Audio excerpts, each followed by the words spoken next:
Maharaj, I would like to ask, because I heard Prabhupada on a lecture say one time, and I understand the importance of accepting a spiritual master. And he said on this lecture that these classes were set up for like everybody in general to have the opportunity to understand Krishna.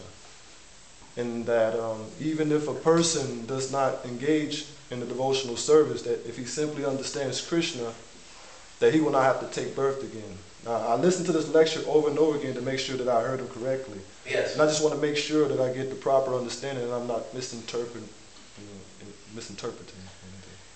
Yeah, if you...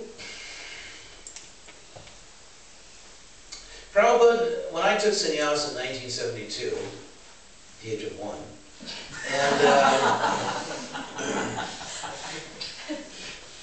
and I traveled and preached in the colleges,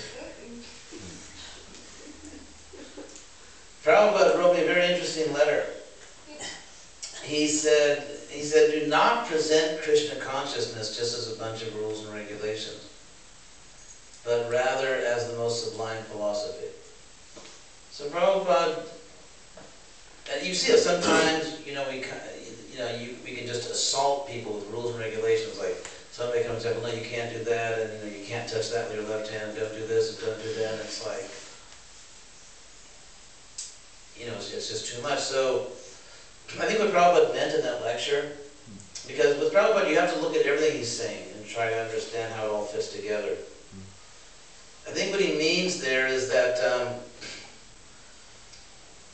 because he often had to deal with people, let's say, who couldn't follow the rules, or would say to Prabhupada, because Prabhupada he had more practical experience than any of us in preaching, because he was traveling all over the world, so he was getting all kinds of feedback, and people asking him questions. So he really was out there on the front lines all the time. And one thing that people would often say to Prabhupada around the world is that too many rules, I can't do all this, I can't give up this, I can't give up that. And so what Prabhupada's doing here, he doesn't want people to think that if you can't just jump into all the rules, that this is not for you. In other words, and if you look at Bhagavad Gita, because ultimately it's Guru, Sadhu, and Shastra, we understand that Prabhupada is faithfully presenting Shastra. So in chapter 12 of the Gita, Krishna says that if you can't practice sadhana, what we now call sadhana, in earlier Sanskrit, when Krishna spoke, the word was abhyasa. That's just the older word for sadhana. Repetition, practice. So Krishna says, what Krishna says is just love me. If you can't do that, practice. Practice bhakti yoga. And if you can't do that, then just work for me.